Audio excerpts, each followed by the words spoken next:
qina adzabannar. Wa ba'du. Jamaah salat tarawih Masjid Al-Mu'min yang semoga senantiasa Allah muliakan. Alhamdulillah, marilah kita mensyukuri nikmat Allah yang begitu banyak diberikan kepada kita.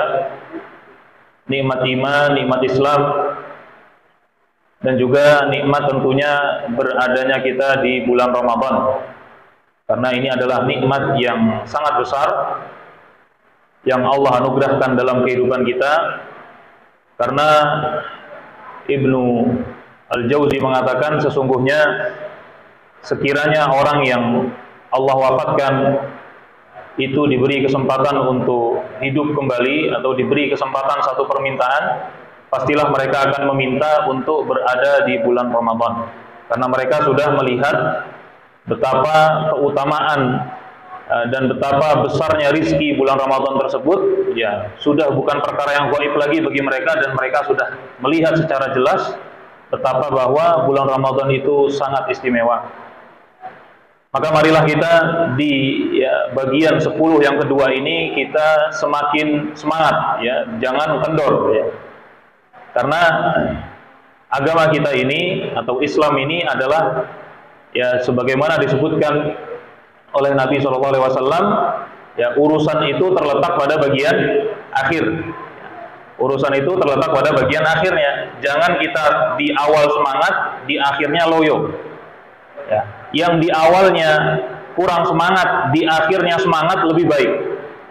Tapi yang paling baik adalah dari awal, tengah sampai akhir terus semangat. Ya.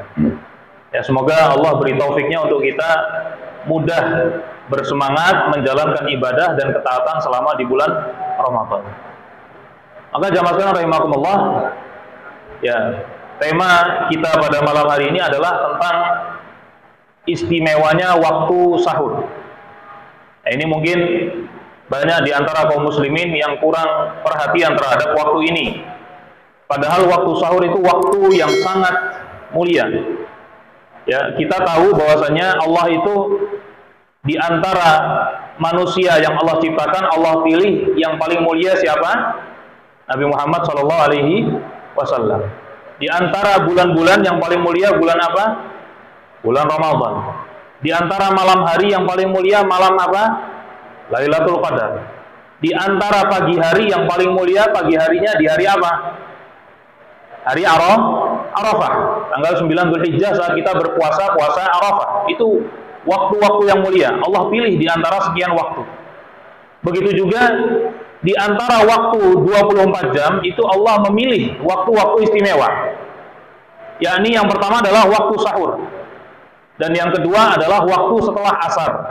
Makanya ada hadis-hadis, ya, riwayat-riwayat yang sahih yang mengecam orang yang berdusta atas nama Allah di waktu setelah asar. Karena dosa yang dilakukan setelah asar itu Allah pandang lebih berat daripada dosa yang dilakukan di waktu yang lainnya. Dan juga waktu setelah waktu sahur ini istimewa. Kenapa istimewa? Yang pertama karena ada hadis mutawatir. Hadis ini termasuk kategori mutawatir. Hadis mutawatir itu tidak banyak, Pak, ya. Mutawatir itu adalah, ya, hadis yang diriwayatkan oleh banyak perawi yang mustahil mereka itu sepakat untuk berdusta. Itu namanya hadis mutawatir. Saking banyaknya jalur itu mustahil mereka sepakat berdusta.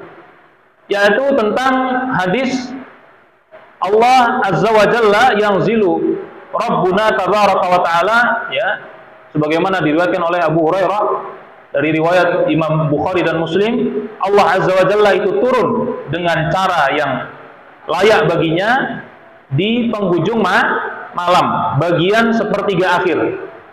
Kemudian Allah berkata, "Man yad'uni fa astajibu lahu."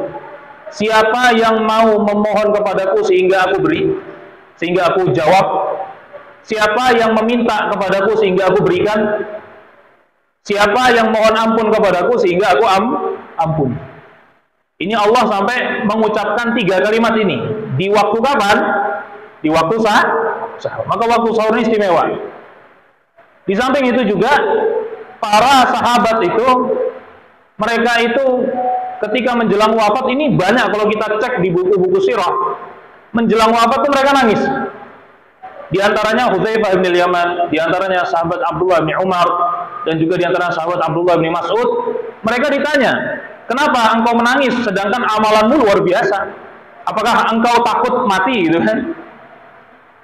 Kemudian mereka menjawab, bukan kematian yang menjadikan aku takut, tetapi aku teringat dan rindu kalau nanti wafat aku tidak bisa lagi menikmati indahnya bermunajat di malam hari, indahnya berlapar-lapar di siang hari.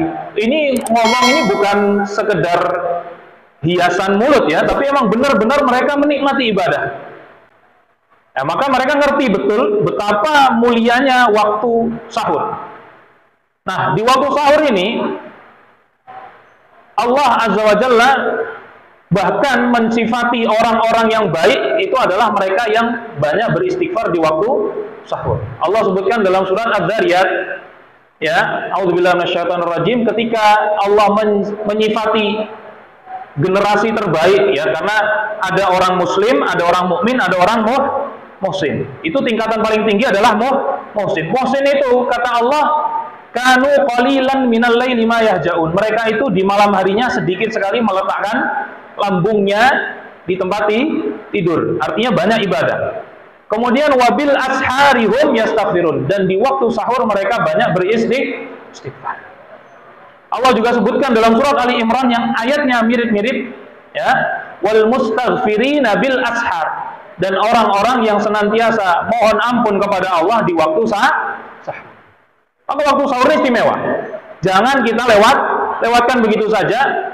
Dan para ulama mengatakan sesungguhnya amalan yang terbaik yang dilakukan di waktu sahur itu adalah istighfar. Makanya sahabat Abdullah bin Umar itu punya pembantu namanya Nafi'. Setiap kali beliau qiyamul lail, selesai qiyamul lail, beliau selesai rakaat tanya sama pembantunya, wahai Nafi', apakah waktu sahur sudah tiba? Belum, wahai Ibnu Umar. Nanti dia sholat lagi, baca Quran. Apakah sudah tiba waktu sahur? Kalau dikatakan sudah tiba, maka mushafnya ditutup, ya, sholatnya diselesaikan, kemudian langsung fokus istighfar. Karena memang amalan yang terbaik yang dilakukan saat sahur bukan nonton di TV, apalagi ngopi-ngopi nggak jelas gitu ya, atau ngobrol nggak jelas, padahal ya sahurnya udah selesai gitu kan. Harusnya kita gunakan untuk istighfar.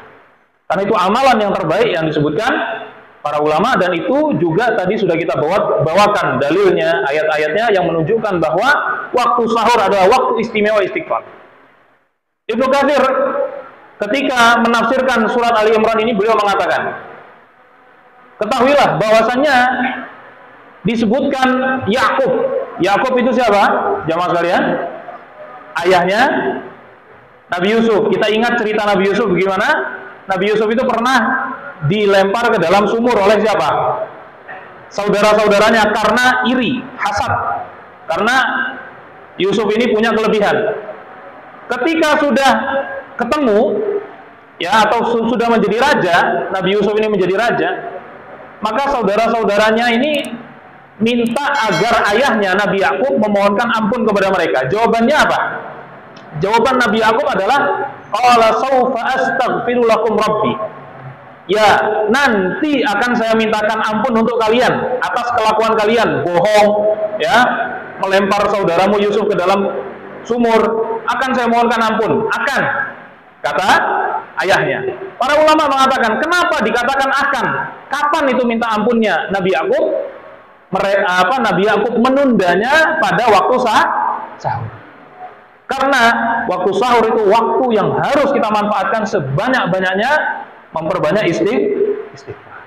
Ya, maka marilah kita jamaah sekalian rahimakumullah memanfaatkan waktu tersebut, jangan kita sia-siakan, ya. Kalau habis sahur, selesai sahur, jangan tidur lagi. Itu waktu emas itu. Ya, kita gunakan untuk beristighfar sampai kapan? Sampai azan subuh. Habis subuh, kalau seandainya di musim sekarang ini, habis subuh duduk di masjid sampai duha kalau bisa. Kalau nggak bisa ya baca dzikir pagi, ya, baru setelah itu keluar dari masjid. Maka ini yang utama.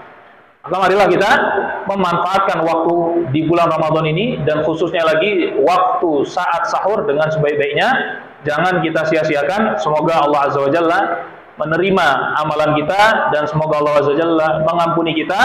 Kalau Allah sudah mengampuni hambanya, maka Allah akan mudahkan urusannya.